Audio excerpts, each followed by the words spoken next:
Welcome to The Life of Hair. My name's James Atkinson. Thank you very much for choosing to join into this week's episode. Now, in this week's episode, we've got a special guest. This is Shona. You should probably go and check out her work on her Instagram at Shona Does Hair. She used to work at Not Another Salon. She's worked at lots of prestigious salons, Beach London, for example. And she's going to be helping me with the colour aspect of this journey today, and maybe in the future at some point she'll be having her own YouTube channel too. So when that happens, I'm sure you'll see her back here so we can get you guys following her, because she does some fantastic colour work. I'd say she's better than me.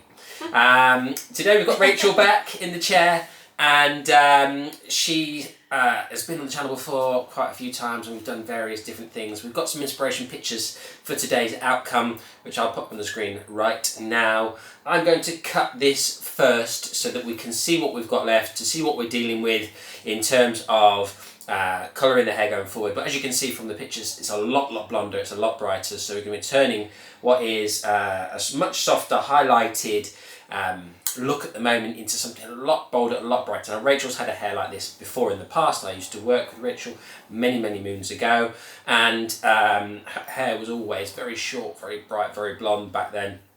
It's just descended into this more mumsy-ish vibe, but you've become a mum, so that's why. So anyway, it's time to freshen her up. So I hope you enjoyed this episode. If you do, please hit the thumbs up button down below. Leave your comments and subscribe if you're new here. There's over 400 videos nearly now on the channel for you to enjoy, so it's well worth hitting that subscribe button. And I'll see you again next Sunday for another episode of The Life of Hair. So what I've taken is a section through the bottom of the parietal ridge, and then I'm going to section off through to just the back of the ear. So there's our section that we're going to take. Horizontal sections, fingers close to the head, and then cut a square line travelling towards the face. Take our next section, centimetre above the first one, pull the hair down onto the first section that we just cut, and cut a horizontal line.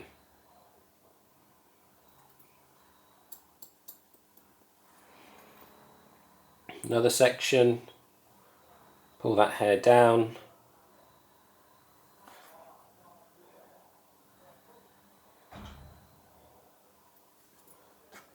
and cut a square line. So final section here, just pull this down onto the previous section, and now you can see we've built up a graduated shape. There's the weight line in our graduation.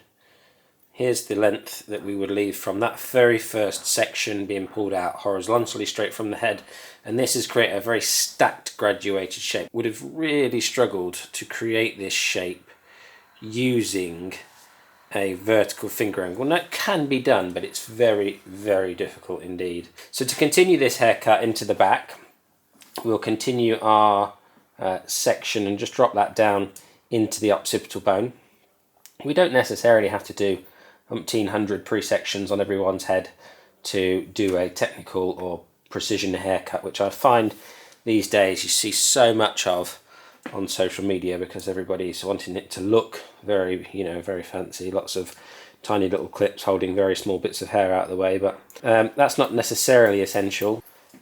You just want to keep this section now following the head shape around, keeping my fingers angled into the nape. That first section comes straight out from the head shape, just like our first section did here. So every time we're starting a new section, we're just pulling the hair straight out from the head shape.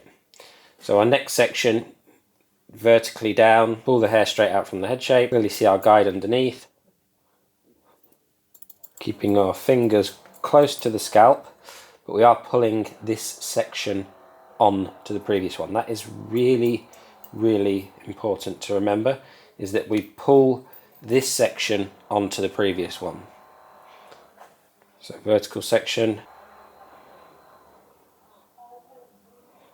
find our guide underneath, we can see it there, and you can see the hair above is being pulled down onto our previous, and that is really important in terms of making sure that we build up that shape into the occipital bone area here at the back. As you can see now, the hair's being pulled now across to our first section. There's our guideline in there, and we're going to cut the hair travelling up the head shape.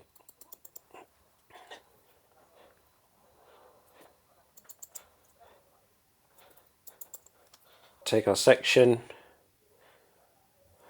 we're going to pull this hair across, and we repeat this process now, doing exactly the same thing all the way until we get to the opposite side. So I'm going to skip ahead a few sections and show you as we travel across the back of the head a bit further how we go about that section. But you know, as we work through these sections, our fingers close to the head, we are using elevation a little bit so that we don't create a really you know, super heavy shape. We still want this graduated line to travel down but blend at the same time.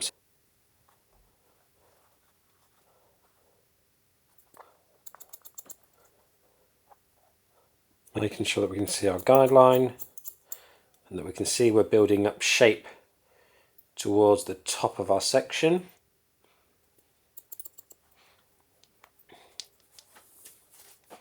And then we'll take one more section on this side before we go and repeat this process exactly the same on the opposite side. Now what I'm going to do is I'm not going to show you the front right hand side again, because it's exactly the same methodology and ideology as the left hand side we just did. But when I come into the centre back at this point where the two haircuts cross over, I'll make sure that I jump back in and show you how that all plays out and how you get the two back sections to meet in the middle. Now there is a little bit of discipline involved in making sure that both sides are the same, because obviously you don't have a guideline here on this. Take that first section, pick it up in your fingers and kind of estimate how close your fingers are to the head, and if you know my fingers were resting pretty much on the head at that point, and then we do exactly the same thing here on this opposite side. So I'm going to take my section, I'm going to cut this side, and I'll join you as the two back sections cross over one another. Really? Excellent. Right, so we're going to be now working from the front into the back again, but I just wanted to show you at quite early on into the section how we actually meet like a guide that comes from underneath. So if we pick this piece of hair up here, we can quickly see that this is the left hand side that we just cut. And if I just bend that section down, you can see there's a little bit of length here that we'll clean off and bring it straight into that side. So as we take another section now, and remember we're pulling the sections, you've got to be really mindful on this side. Pull the sections down onto the first section that you took, which you pulled straight out from the head, otherwise you will go really amiss with this technique and you'll have one side that's much flatter than the other. So as we travel through, we'll see in just a second, and there it is. You can see now very clearly there is the back section of which we just cut, and here's the length, and we can travel through and connect the two into one another. Take another vertical section. They're starting to push more diagonally because they do as you go round the head shape. It naturally travels into the centre back. We can see our guideline, cut to our guideline, making sure we pull the hair down onto the previous section, and we are moving our body around the head shape here, so we're going around the head shape to accommodate. And if I just turn it slightly, you can see there's the length from the previous, there's the section I just cut, and here's the length that we need to remove. So we are building up that shape into the centre back. I will scissor overcomb this lightly when I tidy up around the ear rolls here. But again, I'm just going to finish off this back section so you can see. Pull the hair down onto the previous section. Make sure that the hair is slightly elevated so you don't end up with a really heavy weight line. Pull this section down like so. And then as we travel through the centre back here, we'll have a point at which the two meet one another, and we are now blending out into the bottom of the occipital bone here. And then as we travel again across the centre back at this point, we can now see that there's our hair from the previous side, here's our hair that we need to remove, and we're connecting in to the back perfectly. So that is very nice indeed. And you can work across this centre back at this point, just like so.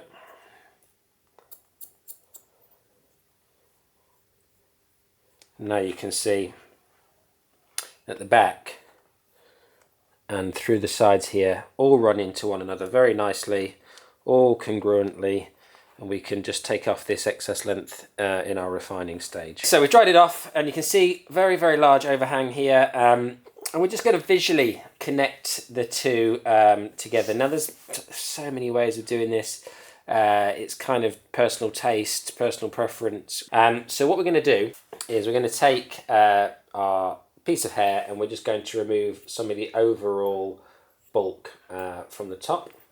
And as we work through, we can then kind of do a more visual removal of the weight and the length from over the top here as you travel through. But, you know, to add extra softness, just elevate and point cut through your fingers like that. Make sure that we take away the weight on the corner of the weight line. We don't want to lose the weight line. We still want all this hair here, but we do want to take away some of the weight. So we're going to refine around the ear. So it's really simple. We're going to work our way down from the top towards the face.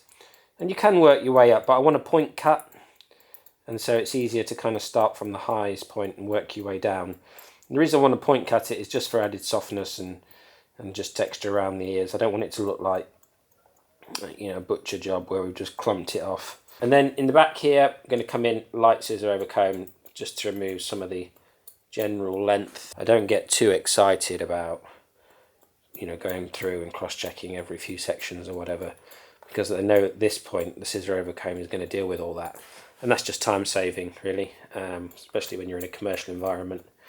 You know, you don't want to be spending hours and hours and hours and hours cross-checking haircuts. Even though we did it freehand, we still built up a bit of a point at the top here.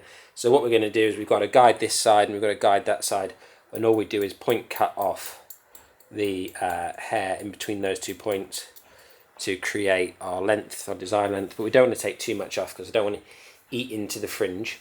The fringe area gets very wispy, very fine. So what we'll also make sure that we do is over direct the section back. Can you see we're pulling this hair back to the point at which we've just cut? Shorter point and a shorter point, remember, because what we're doing is creating point. You know, as I mentioned previously, if we connected this in technically and we did it with the horizontal sections, this point would be much stronger in the middle and we'd have a lot less hair here in the corners. So that's one of the main reasons that I did that with that.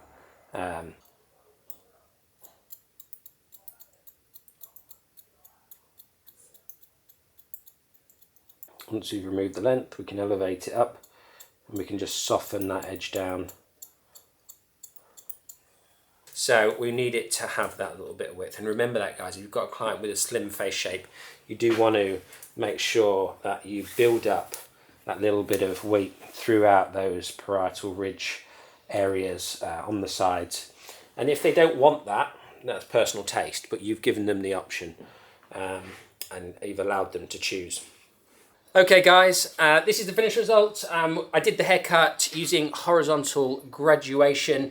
So we built up a little bit of shape through the sides here, and we wanted to leave a lot more length here on the top, and we wanted to taper it down into the nape area, just to give the hair that little soft, beautiful shape that I really, really love to do. I've covered horizontal graduation before in the past, but obviously each time you do it on a different person, different things come up in the technique. So she can get a little bit of putty and bring out the texture in her hair, and hopefully that will give Rachel a little bit less mumsy vibes. Shona did the colour. Yep.